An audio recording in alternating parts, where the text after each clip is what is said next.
इंतहाई अफसोसनाक खबर शामिल करते हैं उगी शेरगढ़ से। शेरगढ़ मेन चौक में यूनुस नामी शख्स के घर में शॉर्ट सर्किट की वजह से अचानक आग भड़क उठी और देखते ही देखते आग ने मुकम्मल घर को अपनी लपेट में ले लिया।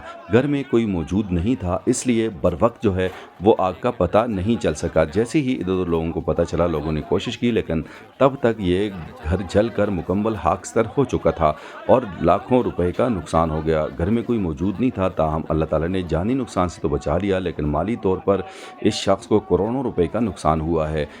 दूसरे घर की तरफ भी आग बढ़ी थी, लेकिन मकामी नौजवानों, सोशल वर्कर्स ने मिलकर आग पर काबू पा लिया है और तकरीबन इस घर को आग से बचा लिया है। ताहम यूनुस नामी शख्स का जो घर है वो मुकम्मल तौर पर जल चुका है और जिसका लाखों रुपए का नुकसान हुआ है। आपसे गुजारिश है कि वीडियो ज़्यादा से ज़्यादा शेयर करें ताकि मुतल्लिका इदारे इस तरफ तवज्जो दें और इनकी माली मदद हो सके। शुक्रिया।